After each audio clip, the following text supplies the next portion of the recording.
Today we're going to be checking out another UK reaction video. Today it's 10 everyday freedoms in England that America took away. But America is the land of the free. How can England have freedoms that we don't? Ooh. Let's check it out. Here we go. Their everyday rules are standard everywhere. Yet daily life in Great Britain handles many things very differently. Did you know actions that seem normal in the US can be against the rules across the Atlantic and vice versa?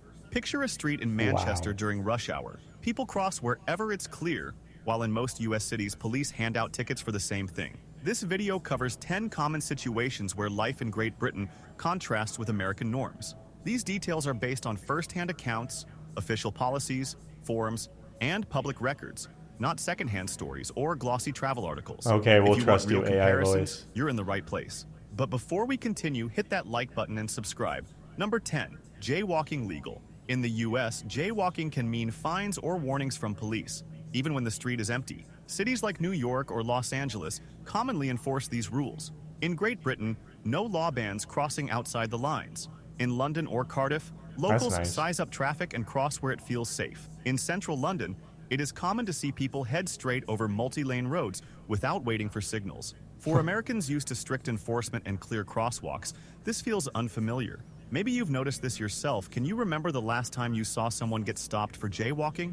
Number 9, No. double holiday days. Taking long vacations is rare for most Americans. Only about 23% of private industry workers get 15 or more paid days each year. 23% get 15 or more each year? Wow. 2 weeks?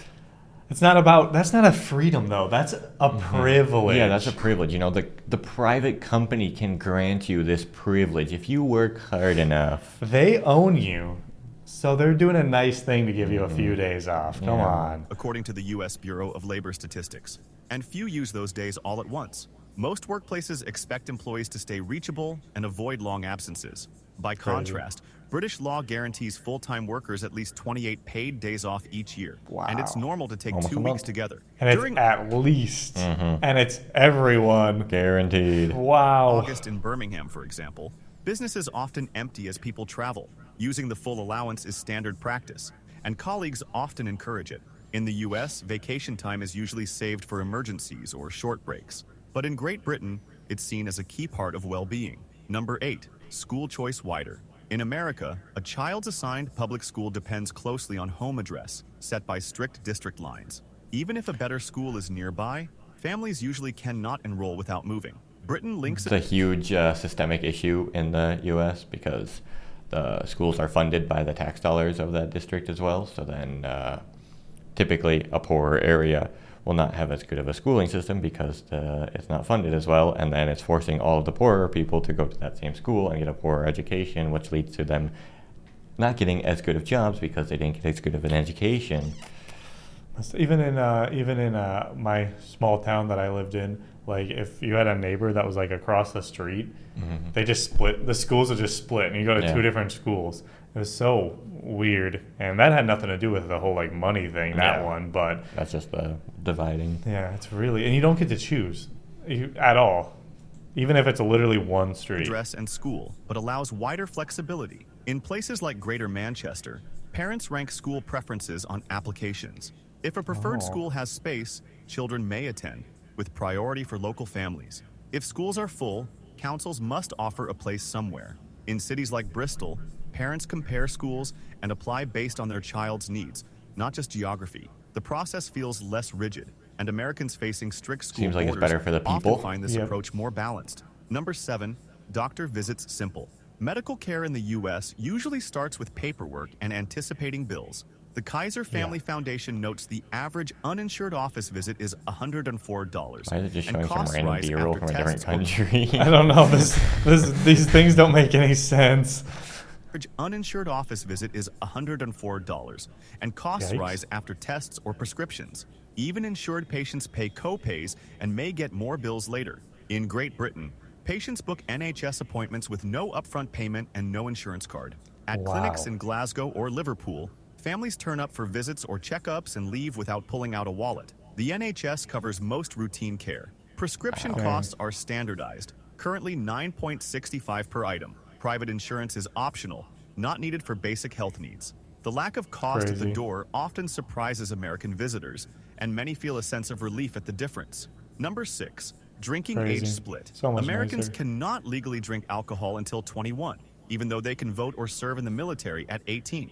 In Great Britain, adults buy alcohol at 18 or older in pubs or shops. In family pubs, even 16 or 17-year-olds may have beer or wine with a meal if an adult is present. Pub gardens and events throughout Britain include people 18 and up drinking responsibility with friends. For Americans, this early trust in adulthood often stands out. Number 5. Eggs not Personally, we don't drink, so it doesn't really apply to us that much, but it does seem very backwards in the way that the US will like define the ages that you can do things for. Like, it doesn't necessarily make that much sense. Wasn't it a while though where like didn't you used to be able to like smoke at 18 Yeah, or something, yeah, but you could. couldn't You could. drink until 21? I Yeah. think they changed that now to smoking at 21 now. So don't worry. Now you can get drafted at 18 for the war that the U.S. will start with some random country, but you can't drink or smoke until you're 21.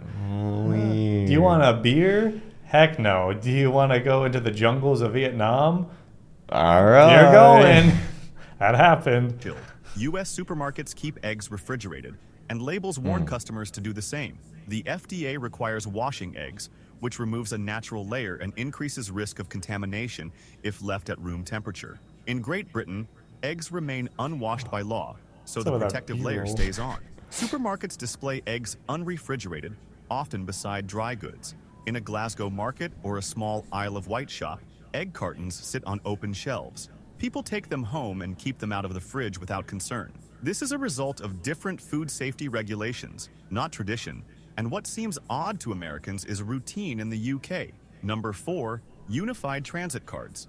US cities usually have local smart cards, like New York's Metro card or Chicago's Ventra, which do not work elsewhere. Travelers may carry several cards or need exact change in unfamiliar systems.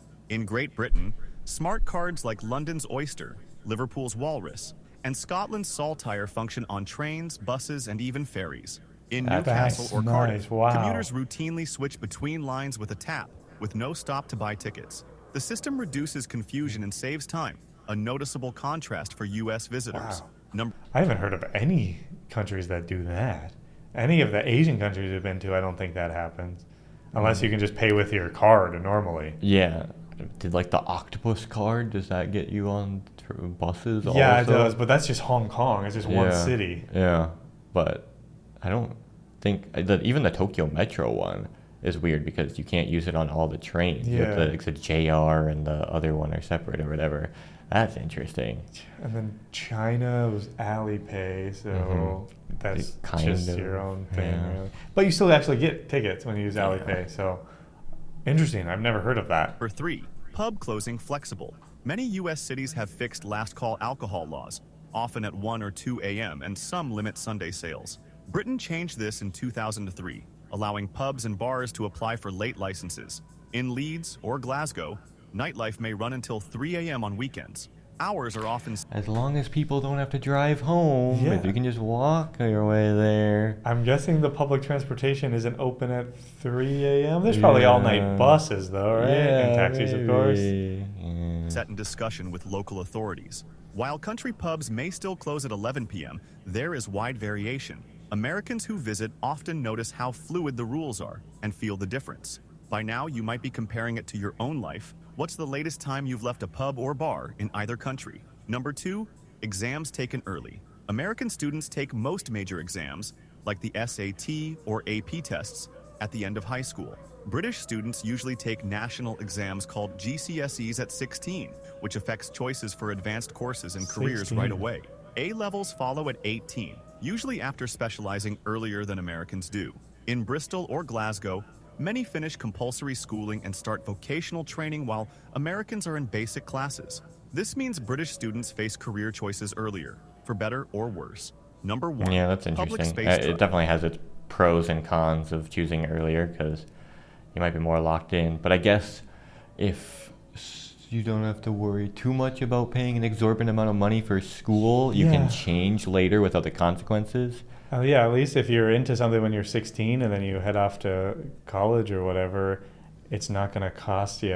If you went to college for 2 years and you're like, I want to switch in the U.S., you're down 50, 60 grand. Yeah, you can't do that. Like, that's like super crazy if you do. So I'm sure that helps a lot for this. Many American cities add restrictions to public spaces, such as benches designed to prevent sleeping, rules against feeding wildlife, and park curfews. In Great Britain, public parks stay open with minimal restriction. Hyde Park in London or the Meadows in Edinburgh are filled with people reading, eating, and meeting friends from morning to late evening. People relax for hours without interruption. It's common to see groups picnicking or individuals sitting alone. It's a very small tight-knit group detail, right there. but one worth asking, They should have got a when was the bigger last time blanket, you I truly think. lingered in a park or public place without being hurried along. This highlights a contradiction. Americans talk Man, about these personal AI freedom, titles. yet Yeah. ordinary life in Great Britain often allows more daily flexibility and trust. Drop your thoughts in the comments. That last and point don't was interesting with like the parks and stuff. I feel like in general, if you went to a park in the U.S., you could probably just sit around. It is interesting that they have like the homeless preventative measures of Yeah. like not letting them sleep on certain benches, and then it kind of just ruins the experience for everybody also too. But We're not from a big city in the U.S., so we don't really know what the rules are in like an actual city. We're from the suburbs, so I don't know if like in the parks, are there going to be like cops running around? If there's homeless people in the street, they're going to kick them out and push them into some Skid Row like yeah, area. maybe. I really don't know. It is very interesting. It is interesting that another video like this, America is the land of the free. You go there, and the politicians will tell you we're the freest place on earth. You go there, and the people will say we're freer, we're better than every other country. But once again, another video showing that other countries have honestly a lot more freedoms than we do. In America, people love that you have the freedom to say anything you want, even if it's something, like it's a hate speech or anything. They don't care. They love that, but freedom to go to the hospital and not go into crippling debt, that seems more important than if you can say a mean word or not. Americans, literally care more about owning a gun than if they can repair their infected leg or something. Crazy. Or freedom to go to college without worrying about paying it off for the rest of your life. Yeah, once you're around 18, 19 years old, you're just signing up for $100,000 worth of debt. You don't know what you're doing. Everybody in your whole life is telling you, you have to go to college, you have to go to college, or you're going to end up being a loser, you have to go. And then you're like, what? It costs so much money. But you got to do it. I mean, it's crazy. And then, of course, the alcohol stuff, like, why can't 18-year-olds drink? They're going to do it anyway. Why do you have to make it illegal? Yeah, I mean, especially that's the college age, and the college experience in the U.S. is just drinking, but apparently you're not allowed to do it until you're 21. In the U.S., everyone has to do it secretly. Get a fake ID. Yeah, the teenagers do it secretly, so like all of their drinking happens on certain nights, so they just blackout drunk. They get blackout drunk all the time.